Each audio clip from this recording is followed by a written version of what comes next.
اب یہاں تک تو بات آ گئی کہ انہوں نے اس کو بدعت حسنہ مانا۔ احمد رضا کے بعد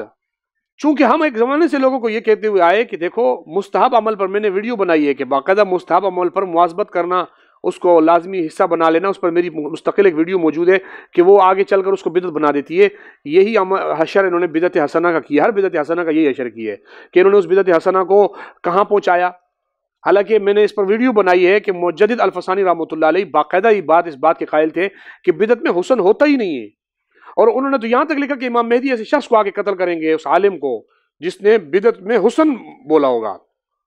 کہ بدعت خوبصورت ہوتی ہے۔ اور پھر ایک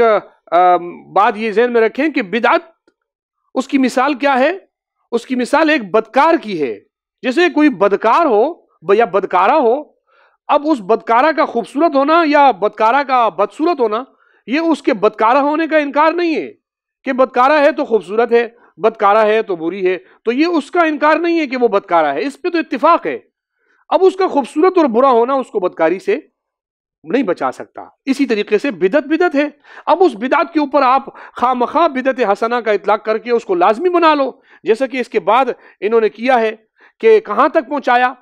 کہ یہ میرے پاس مقالات بندیالوی ہے، اس مقالات بندیالوی میں بہت جگہوں پر ایک رسالہ ہے پورا، بریلوی مولوی عطا محمد چشتی گولڈوی بندیالوی، اس نے جناب اس میں انہوں نے اذان سے پہلے درود و سلام کو سنت الہیہ اور جناب اسی طریقے سے سنت ملائکہ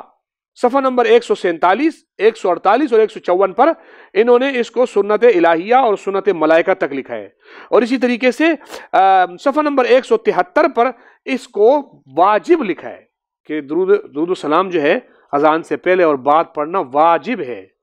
اب آپ خود اندازہ لگائیں کسی زمانے میں بدعت حسنہ جو احمد رضا تک بدعت حسنہ پہنچی تھی، یعنی احمد رضا کہتے ہیں 8ویں صدی میں شروع ہوا اور احمد رضا خود 14ویں صدی کا بزرگ ہے، بریلوی بزرگ ہے۔ اس کے درمیان میں تقریباً 600 سال میں وہ بدعت حسنہ تو بدعت حسنہ ہی رہی، کیونکہ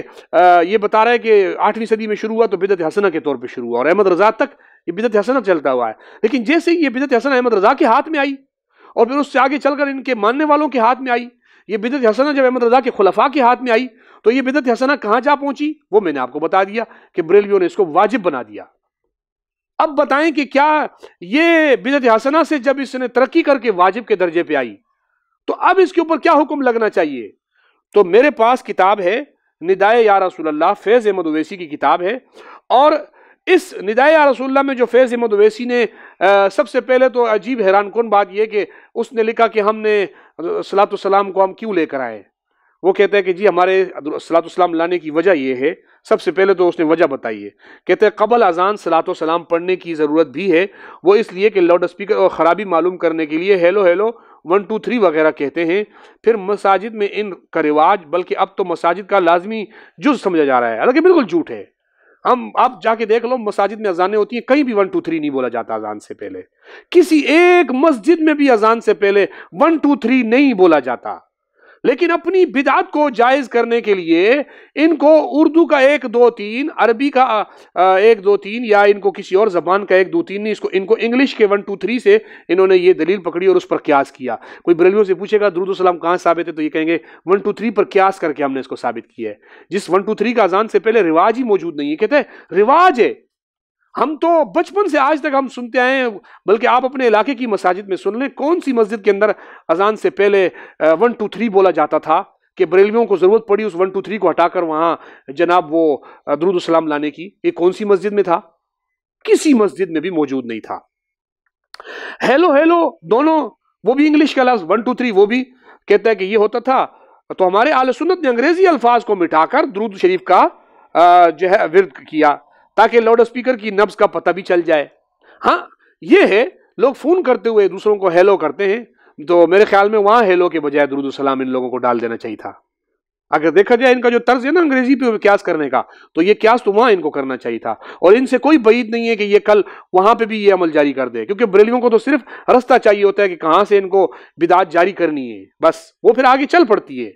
اب انہوں نے کہا کہ ہم تو جناب 1 2 3 کی جگہ پر اس کو لے کر آئے، یعنی یہ کوئی عبادت سمجھ کر نہیں لا رہے ہیں، کہہ رہے ہیں ہم عبادت سمجھ کے تھوڑی لے کے آ رہے ہیں، ہم تو 1 2 3 کی جگہ پر لے کر آ رہے ہیں۔ یہ فقہ کا ایک مستقل مسئلہ ہے کہ کیا اللہ کے ذکر کو یا کسی بھی ذکر کو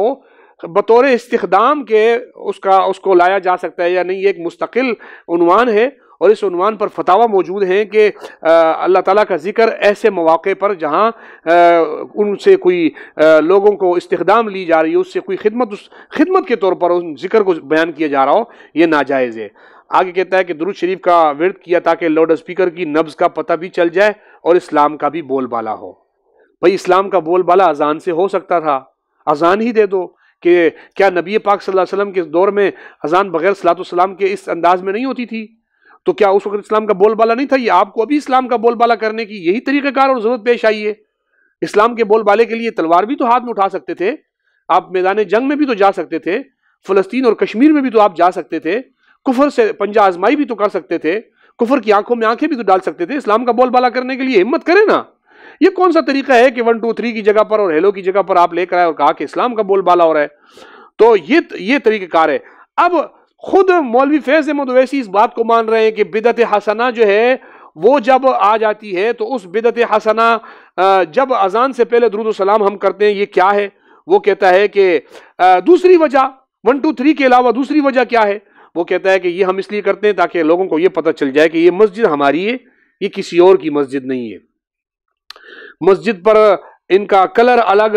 مسجد پر باہر بریلوی مسلک لکھا ہوا، مسجد پر جھنڈے لگے ہوئے، مسجد کے اوپر اور ہزاروں قسم کی انہوں نے اسلام سے اور مسلمانوں سے ہٹ کر شناخت بنائی ہوئی ہے۔ وہ ان کی مساجد بتانے کے لیے کافی نہیں ہے، ان کو مسجد کے اسپیکر سے اذان کے اندر اضافہ کر کے ہی ان کو اپنی شناخت بتانی ہے، کہ لوگوں کو پتہ چل جائے کہ یہ وہ لوگ ہیں جو اذان کی، جو نبی پاک صلی اللہ علیہ وسلم کے اوپر نازل ہوئی ہوئی اذان کو کافی نہیں سمجھتے، انہوں نے اذان کے ساتھ یہ جملے کا اضافہ کیا ہوا ہے۔ یہ بتاتا ہے عوام کو امتیاز نہیں ہوتا کہ یہ اہل سنت کی مسجد ہے یا دیوبندیوں وہابیوں کی۔ درود شریف امتیاز کے لیے پڑھا جاتا ہے، یعنی یہ بتا رہا ہے کہ جناب یہ ایسے، یہ درود شریف ہمیں سے تو درود شریف کوئی عبادت کے لیے نہیں پڑھ رہے جناب، ہم تو صرف امتیاز کے لیے پڑھ رہے ہیں۔ تو یہ ساری وہ چیزیں تھی جو بریلیوں نے اس بات کو کیا ہے۔ ایک بریلوی مولوی کے نیٹ پہ بیان موجود ہے، وہ کہتا ہے کہ جناب ہم اس کو اس لیے پڑھتے ہیں کہ یہ دیوبندیوں کی نبض کا، لاؤڈ اسپیکر کی نبض کا پتہ چل جائے اور دیوبندیوں کی قبض کا پتہ چل جائے۔ اب یہ طریقہ کار ہے، نعوذ باللہ ثم نعوذ باللہ۔ عبادت کرنی ہے تو اس کو اپنے طور پہ کریں، اس کو عبادت سمجھ کے کریں۔ اس سے یہ کون سا ہے کہ آپ کے اذان میں کسی عیسائی کے رد کے لیے جملہ نہیں لایا گیا، کسی ہندو کے رد کے لیے جملہ نہیں ہے اذان سے پہلے یا بعد میں، کسی جو ہے وہ نہیں ہے، تو اذان میں اضافے کے ساتھ دیوبندیوں کو جلاؤ کہ دیکھو اذان میں ہم اضافہ کر رہے ہیں۔ تم دیوبندیوں کو کیا جلا رہے ہو؟ تم تو نقصان اس بات کا کر رہے ہو کہ کل قیامت کے دن نبی پاک صلی اللہ علیہ وسلم اور حضرت بلال، حضرت ابو محذورہ اور مؤذنین صحابہ اور خلفائے راشدین اور خیر القرون کے لوگ جب تمہارا گریبان پکڑے اور تم سے پوچھیں کہ تم نے ہماری اذان کو کافی نہیں سمجھا تھا کہ اس میں جملوں کا اضافہ کیا تھا، تو کیا جواب دو گے تم اس کا؟ ہماری بلا سے تم جہاں جاؤ، لیکن ان بزرگان دین کو تم کیا جواب دو گے؟ تمہارے پاس اس کا کوئی جواب نہیں ہے۔ تو جو فیض احمد اویسی کہتا ہے کہ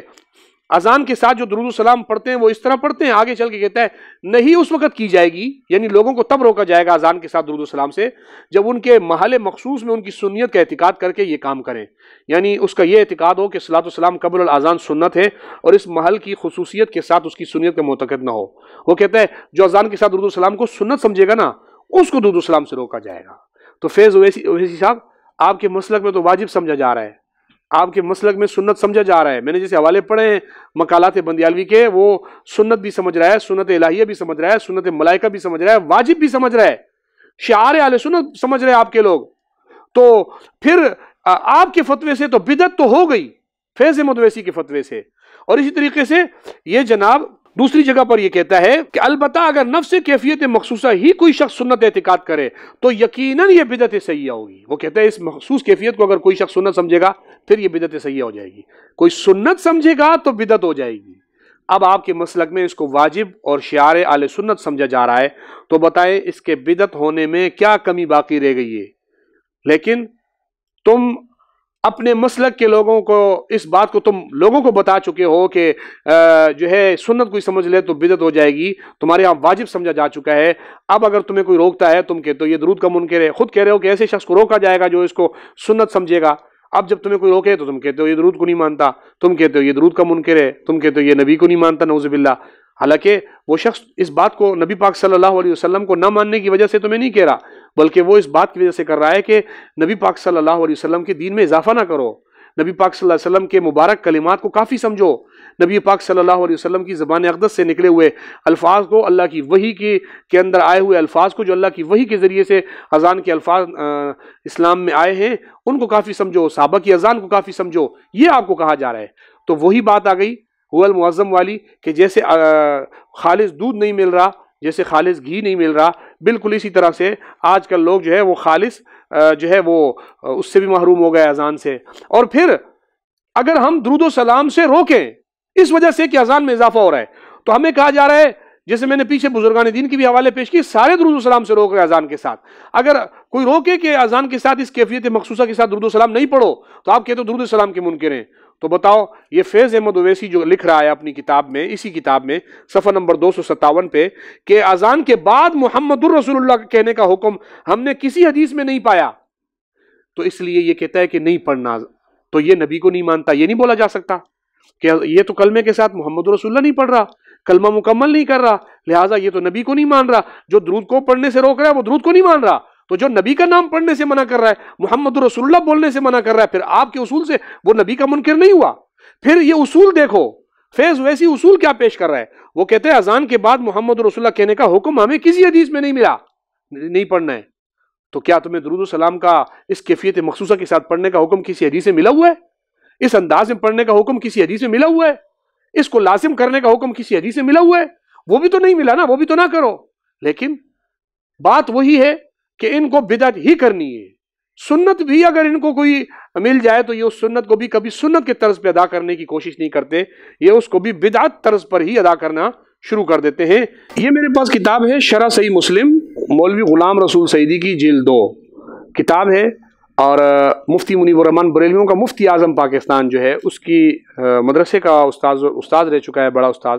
اس کی تائید مفتی منیب الرحمن سے بھی ثابت ہے، اور یہ اپنی کتاب مسلم شریف کی شرح میں یہ لکھتے ہیں کہ نفل عبادت کے ساتھ فرض یا واجب کا معاملہ کرنے کی ممانعت۔ بعض نفلی عبادات اس قسم کی ہیں کہ مسلمانوں نے ان کو جواز اور استحباب کے طور پر کرنا شروع کیا، جیسے میں نے آپ کو پہلے بتایا کہ سلطان صلاح الدین کے دور میں وہ کس طرح شروع ہوا، آج اس کی شکل و صورت کیا بن گئی، آپ اس تناظر میں اس کو دیکھ سکتے ہیں۔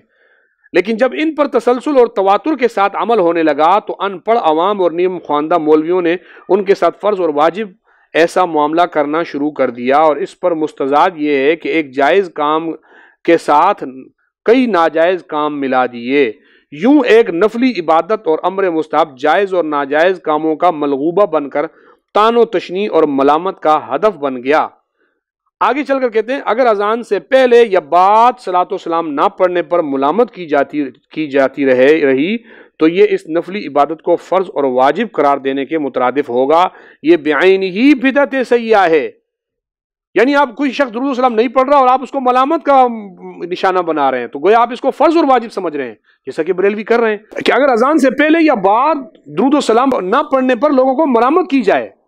ان کو برا بھلا کہا جائے گا، تو خود غلام رسول سعیدی کہتا ہے ایسی صورت میں گویا تم نے اس کو سنت سمجھ لیا، فرض اور واجب سمجھ لیا ہے، اور اب یہ بدعت سیئہ ہو گئی ہے، اب اس کو چھوڑ دینا چاہیے۔ یعنی موجودہ دور کے اندر اذان کے ساتھ جو درود و سلام کا اضافہ ہے، یہ خود غلام رسول سعیدی کے بقول فرض اور واجب سمجھ کے حد تک سمجھ جانے کی وجہ سے یہ بدعت سیئہ ہو چکی ہے۔ لہٰذا اس لیے اس نفلی عبادت کو اس کے درجے میں رکھا جائے اور اس پر التزام کر کے اس کے ساتھ فرض اور واجب کا معاملہ نہ کیا جائے۔ جیسے ہم نے پچھلی ویڈیوز میں بھی یہ حوالہ جات آپ کو دیے تھے کہ کسی بھی عمل پر، مستحب عمل پر، نفلی عمل پر التزام کرنا یا اس کے نہ کرنے پر نکیر کرنا، سختی کا معاملہ کرنا، وہ اس عمل کو بدعت سیئہ بنا دیتی ہے۔ یہ غلام رسول سعیدی بھی ہماری اس بات کا اقرار کر کے، اعتراف کر کے مان رہا ہے کہ موجودہ دور کے اندر اذان سے پہلے یا بعد میں جو درود و سلام پڑھا جا رہا ہے، یہ موجودہ دور میں بدعت سیئہ ہے۔ گویا الحمدللہ ہمارے موقف کی تائید ہو رہی ہے ان کے اس جملے سے۔ یہ شرح مسلم کی جلد 2 تھی۔ یا باطل کو شک مفتی نجیب اللہ عمر